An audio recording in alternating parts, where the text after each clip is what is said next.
こんにちは。ここは小田原駅からほど近いところ。今回私たちは小田原駅から東京駅で踊り子16号に乗って帰るそのような動画を皆さんに紹介したいと思います。この踊り子16号に使用されていますのは、もう数分前に定期運用から撤退いたしました180号系です。今回は180号系 A 編成のグリーン車に乗車します。そしてこの A 編成のグリーン車、踊り子180号系踊り子号としての紹介が今回最後となります。ぜひ皆さん最後までご視聴ください。どうぞよろしくお願いいたします。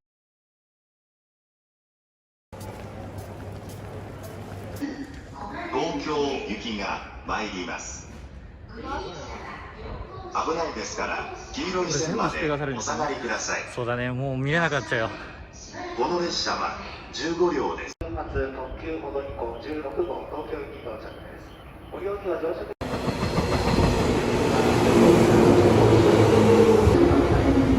トップナンバーですね。A1 編成でございます。まあこれはこれでまあいいとしましょう。本当は A6 編成が来てほしかったんですが、まあそれはいいとして、さあ乗車いたしましょう。最後の国鉄型特急でございます。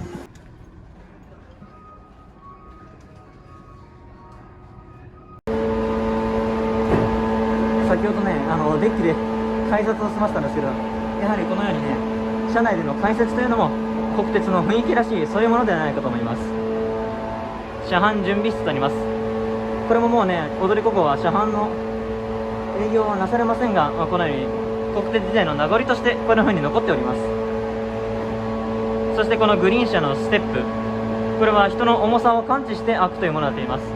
ちょっとどういうものかね、今からお見せしたいと思います。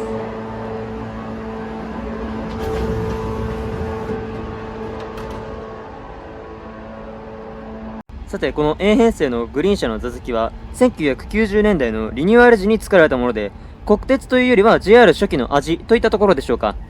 フットレストも幅広いもので昔のものより簡略化された感じですが、それでも足をやるとほっと安心感があるものです。ちょっとね、靴下に穴が開いてるんですけど、まあその恥ずかしい今ですが、ちょっとそれはどうでもよく、まあそれでもこの壁の茶色い壁の部分、そしてあそこに書かれてあります、これは馬の絵でしょうか。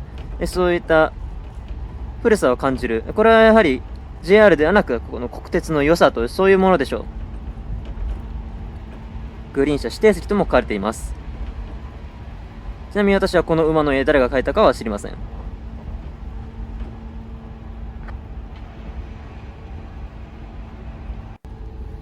背面テーブルはなく、椅子の中にあるインアームテーブルが備わっています。結構分厚いんですけど、あそこにセロハンテープがあってかなり古くなっているなと感じますが、あれもちょっとね、背面テーブルよりこのインアームテーブルは少し小さく、お弁当を置くには少し物足りないものではないかなと私は思いました。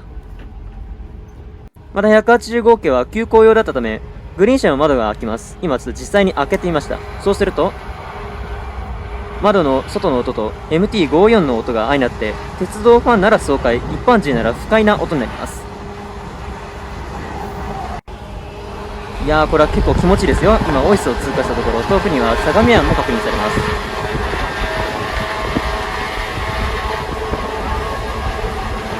さて、最後の180号系踊り子号ということで、こちらの歴史から紹介いたします。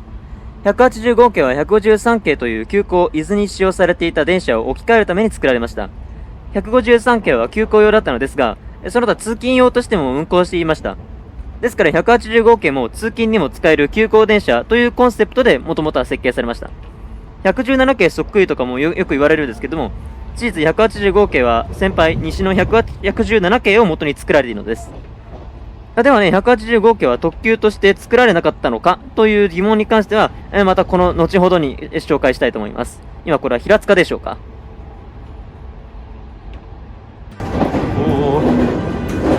あちらにありますのが皆さん大好き相模川またの名を馬入川です。ここはグリーン車のデッキですと書いてあります。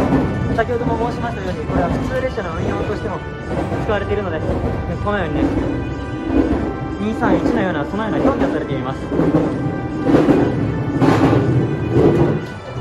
ちらですね、洋式トイレ連城ラバトリーとあります。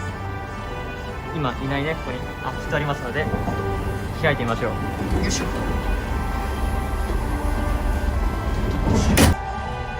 お願い、このタンクはトイレはタンク式です。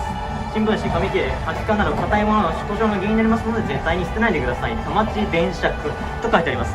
田町電車区というのは皆様ご存知、もう今はないもので、田町車両センターとして今高輪ゲートウェイの横に据え付けられているそんなものですが、もともと185件は1981年でしたっけ、そのような運用初年度の時には田町電車区に、所属しているそういう電車でした。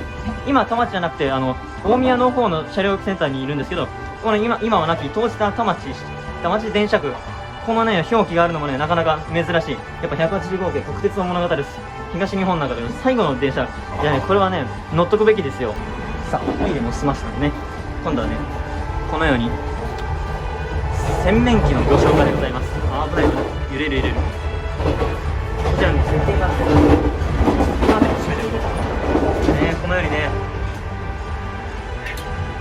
フックで引っ掛けるカーテン、素晴らしい。これにちゃんと消火器があるのも素晴らしいところですけど、ネットにご注意してくださいって感じですけど、どこにあるのかな、今カメラやってるんでわかんないですけど、この蛇口をこうやってひねると水が出るらしいんですけど、あれなんでこんな水が出ないだろうな。今は冬だからホットが出てくるのが結構暑い。国鉄とか特急時代のホットの熱湯って結構暑いんです。あっち夕日が差し込んでおります。本日の日没は17時18分だったかなような気がいたしまして、ただいまの時刻は17時8分、あと10分ほどで日没ということになっております。もちろん当初国鉄はただ単に急行伊豆を置き換えるための185系でした。ですが後にやっぱり特急にしたいという声が上がったため、ここに特急券、急行券、普通列車というなんとも異色なコンセプトとして登場しました。でも特急としてもね結構大きな壁がありました。何せもともとは急行用としてデザインされていましたから、特急としては格落ち感が否めませんでした。座席は普通車の方は今は違いますが転換クロスシートといってリクライニングもしないタイプ、窓も開くタイプで、もはやこれは特急とは言えませんでした。事実、踊り子の前身特急天城に使われていた183系より所要時間が劣っていて、これはね特急と言えるのか。さらに新しい特急の名前は踊り子号とされたものですから非難殺到。芸者を意味する踊り子なんて名前を特急にするとは一体どういうことだと国鉄に毎回苦情が来ている様でした。そういうこともあってか JR になってから1990年代後半になって座席のリニューアル回転をしました。このどでかいフットレストとありますが、この大きいフットレスト、このグリーン車もこの90年代後半の車内のリニューアルとしてこれで新しく作られたものです。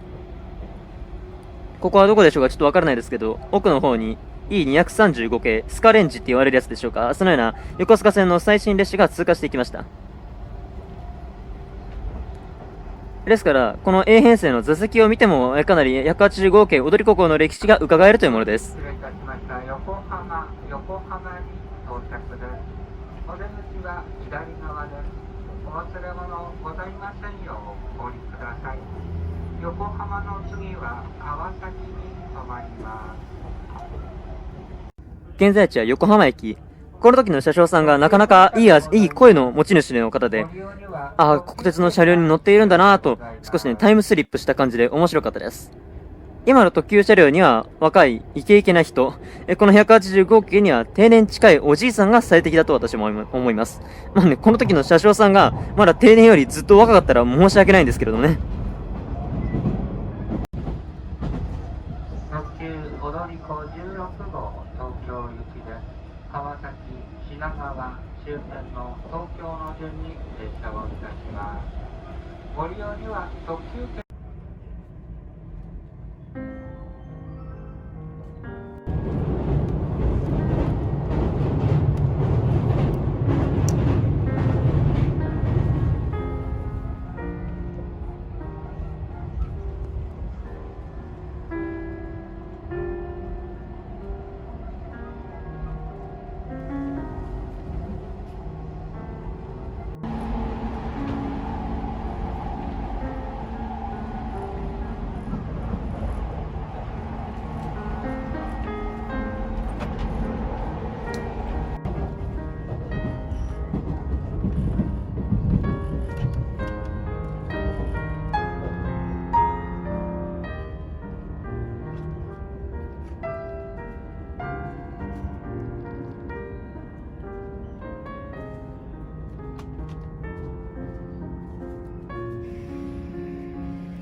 利用いただきましてありがとうございました。終点の東京に到着をいたします。東京駅8番線の到着お出口は左側です。お忘れ物ございませんようお手回り品をお確かめの上お降りください。上野東京ライン上野大宮方面は降りたホーム向かい側7番線17時51分上野東京ライン小金井行きが停車をしております。常磐線特急電車は7番線17時53分北23号東行きです。終点の東京に到着です。この電車はお客様が降りられますとドアが閉まりまして回送電車になります。前の方に続いてお乗り換えください。終点の東京に到着で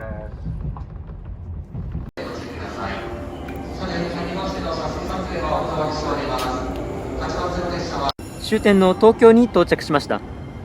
この旅で私は思ったのですけど、185系は普通列車に使えるというコンセプトがあったため長生きできたのかもしれません。そう思ったのです。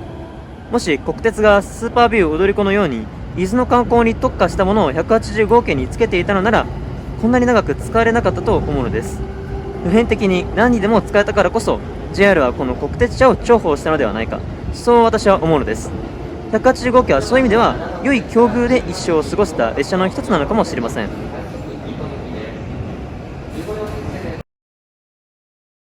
なんとですね、185系の前照灯がこちら向きになったんですね。いや、これはびっくりしましたよ。なんでと私はちょっと驚いてしまったんですけど、昔ながらの指先確認、非常にいい絵なのはまあいいとして、なんでね、田町方面の方に行くのかねと私も驚いていましたら、よくよく考えてみたらこれはおそらく19時半の発の湘南ライナー5号に使われるためなんじゃないかと思いました。なるほど、納得。にしても最後の185系踊り子の乗車でこのような姿に遭遇できるとは私は思ってもみませんでした。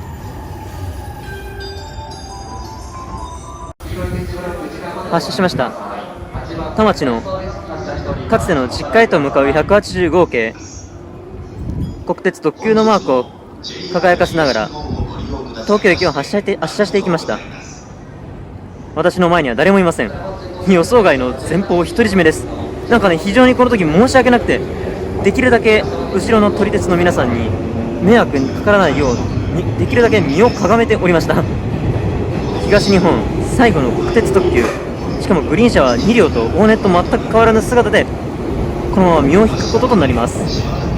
長い間本当にお疲れ様でした。40年間も使われました。